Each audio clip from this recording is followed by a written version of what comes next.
ایک یہودی، اس کی ایک بچی ایسی ہے جو آنکھوں سے اندھی ہے، پیدائشی طور پہ نہیں تھی، اچانک کوئی معاملہ پیش آیا، اس کی بینائی چلی گئی، پھر اسی بیماری نے دوسرا حملہ کیا، اس کے دونوں ہاتھ کام کرنا چھوڑ گئے، پھر ایک بار بیماری نے اٹیک کیا، پاؤں چلنے سے قاصر ہو گئے، پاؤں بھی جواب دے گئے، ہاتھ بھی جواب دے گئے، آنکھیں بھی جواب دے گئے۔ باپ سے تو نہیں نہ دیکھا جاتا، باپ نے کام چھوڑے، اپنا سارا شغل چھوڑا، بس بیٹی کی خدمت کے لیے اپنے آپ کو وقف کر دیا، شب و روز اس بیٹی کے پاس ہی بیٹھتا ہے، کبھی بیٹی کو لے کے باہر گھومنے چلا جاتا ہے، کبھی باغ میں چلا جاتا ہے، کبھی بازار میں چلا جاتا ہے، اگرچہ اس کو نظر تو نہیں آتا، لیکن دل بہلانے کے لیے باپ ہر ممکنہ کوشش کرتا ہے۔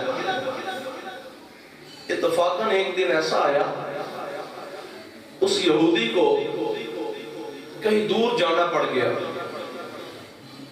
کام کی غرض سے جب وہ نکلا تو اس کا کام نہ ہو سکا، ایک دن اور مزید اسے ٹھہرنے کا موقع دیا گیا کہ کل تمہارا کام ہو جائے گا پھر چلے جانا۔ اس نے کہہ دیا کہ ٹھیک ہے میں کل چلا جاؤں گا۔ آج یہ اپنی بیٹی کو ایک باغ کے اندر چھوڑ کے آئے ہیں اور تنے تنہا اس کی وہ آندھی بیٹی جو ہاتھ پاؤں سے بھی اور آنکھوں سے بھی معذور ہے، وہ بیٹی تنے تنہا باغ میں رات بسر کر رہی ہے، اپنے باپ کے آنے کا انتظار کر رہی ہے۔ روایت میں آتا ہے ساری رات گزر گئی، اس کا باپ نہیں آیا، بیٹی ساری رات اپنے باپ کی راہ کو تکتی رہی، روتی رہی اور کہتی ہے کہ اے ابا جانا تو میرے ساتھ وعدہ کر کے گئے تھے کہ میں بیٹا شام تک لازمی آ جاؤں گا، آپ ابھی تک نہیں آئے، آدھی رات بیت رہی ہے، ابھی تو ساری رات بیت چکی ہے، آپ ابھی بھی نہیں آئے۔ اللہ اکبر کبیرہ، ساری رات وہ بیٹی روتی رہی ہے باپ کے فراق میں۔ جب صبح ہوئی تو آپ نے دیکھا ہوگا صبح کے وقت جب چڑیاں چہچہانا شروع کر دیتی ہیں، سارے پرندے اپنے گھونسلوں سے باہر نکل کے اپنی اپنی زبان میں اللہ کا ذکر کرنا شروع کر دیتے ہیں۔ اس کے کانوں میں چڑیا کی آواز آئی اور وہ آواز بڑی دردناک آواز ہے۔ اس دردناک آواز کو جب اس نے سنا تو اپنے ہاتھوں کو ایسے گھسیٹتے ہوئے، اپنے جسم کو گھسیٹتے ہوئے، جس درخت کے اوپر وہ چڑیا بیٹھ کے رو رہی ہے اسی درخت کے نیچے لے کے جاتی ہے اور جا کے اس درخت کے نیچے لیٹ کے اپنا چہرہ ایسے آسمان کی جانب کر کے اس چڑیا کو مخاطب کر کے کہتی ہے میرا کو باپ چلا گیا، ابھی تک واپس نہیں آیا، میں تو اس لیے رو رہی ہوں، اور تم بتاؤ صبح کے وقت نصیب میں سحر چل رہی ہے، صبح کے وقت تو رحمت الہی حاصل کی جاتی ہے، رویا نہیں جاتا، رب کو منایا جاتا ہے، رب کا ذکر کیا جاتا ہے، بتاؤ تو صحیح تم پرندے ہو کہ کیوں رو رہے ہو؟ بس اتنا پوچھنے کی دیر تھی، ادھر سے ان کے پروں سے ایک خون کا قطرہ ٹپکتا ہوا نیچے آتا ہے، اس لیٹی ہوئی بیٹی کی آنکھ میں ڈلتا ہے، جو ہی وہ قطرہ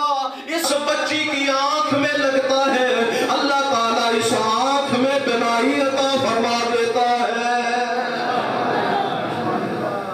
آنکھ میں بینائی آ گئی، اس نے ایسے ہاتھ مار کے دیکھا، پتہ بندہ جب سو کے اٹھتا ہے نا تو ایسے اپنے ہاتھوں کے ساتھ آنکھوں کو صاف کیا جاتا ہے، آنکھیں اس نے صاف کرنا شروع کی تو ہے دیکھ کے حیران رہ گئی کہ کوئی قطرہ بھی نہیں، کوئی میڈیسن نہیں، کیا ہے یہ تو خون کا قطرہ ہے جو میری آنکھ میں آ کے لگا اور میری آنکھ کی بینائی واپس آ گئی ہے۔ ابھی یہ دیکھ ہی رہی تھی ہاتھ کو کہ ایک اور قطرہ اوپر سے نیچے آیا، اس کے ہاتھ کے اوپر لگا، اللہ تعالیٰ نے ہاتھ کو بھی درست فرما دیا۔ اس نے ایسے دونوں ہاتھوں کو آپس میں ایسے مس کیا،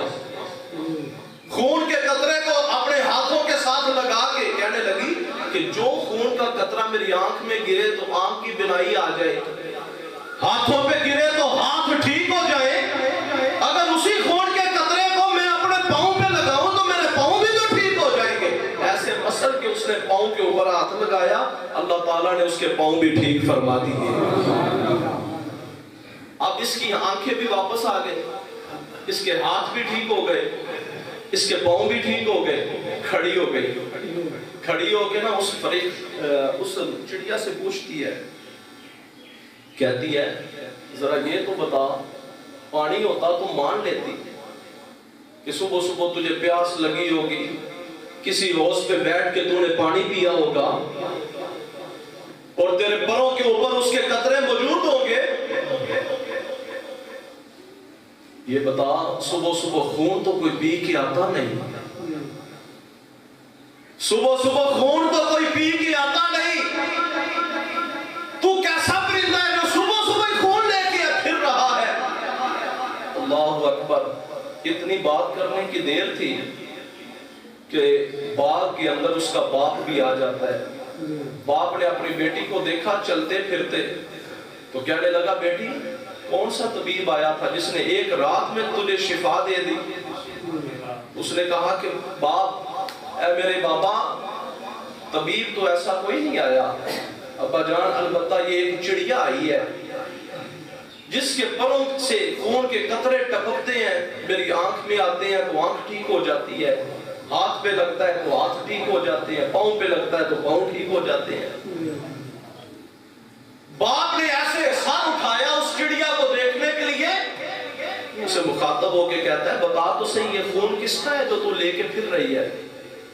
اب چڑیا نے اللہ کی بارگاہ میں عرض کی، اے میرے مولا مجھے زبان عطا فرماؤ، میں تیرے اس بندے کے ساتھ تھوڑی دیر کے لیے محض گفتگو ہونا چاہتی ہوں۔ رب العالمین نے قوت گویائی عطا فرمائی۔ اب جب قوت گویائی مل گئی، وہ چڑیا بول کے کہہ رہی ہے، جب ہم شام کو اپنے گھونسلوں کی طرف واپس جانا چاہ رہی تھی تو ہم نے کرب و بلا کے میدان میں ایک تڑپتے ہوئے لاشے کو دیکھا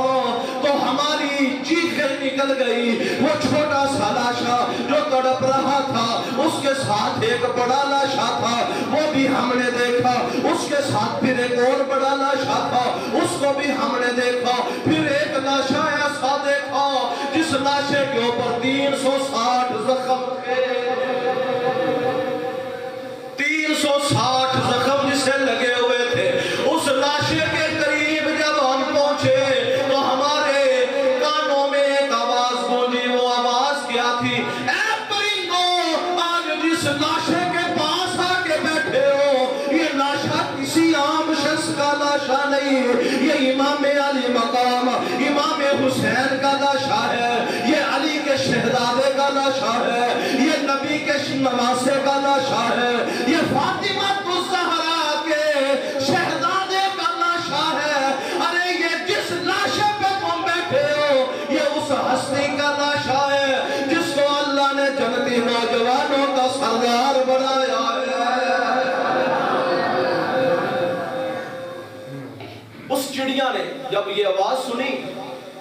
تو وہ اپنا حال بیان کرتی ہے، ہمارے دل میں خیال آیا کہ انہوں نے پھر اس خون کے ساتھ ہم اپنے آپ کو بھی مس کر لیں، اس کے ساتھ ہماری نسبت ہو جائے۔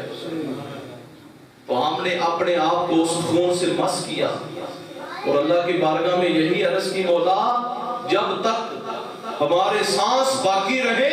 یا رب العالمین اس خون کے نشان کو ہمارے جسم سے جدا نہ کرنا، ہمارے جسم سے جدا نہ کرنا۔ روایت میں آتا ہے جب اس یہودی نے یہ سنا کہ ایک پرندہ حسین کی محبت میں اتنا گرفتار ہے اور حسین کا یہ مقام ہے جو کہ نواسہ مصطفیٰ ہے، جو شہزادہ علی المرتضیٰ ہے، اس کا یہ مقام ہے کہ اس کی گردن سے، کٹی ہوئی گردن سے جو خون نکلے، اس خون میں اگر پرندہ لت پت ہو کے آ جائے اس باغ کی ٹہنی پہ بیٹھ جائے اور اس کے جسم سے، اس کے پروں سے وہ خون حسین ٹپکتا ہوا میری بیمار بیٹی کی آنکھوں میں لگ جائے تو آنکھوں کی بینائی آ جائے، ہاتھوں پہ لگ جائے تو ہاتھ شانوں میں ٹھیک ہو جائے، پاؤں ٹھیک ہو جائے،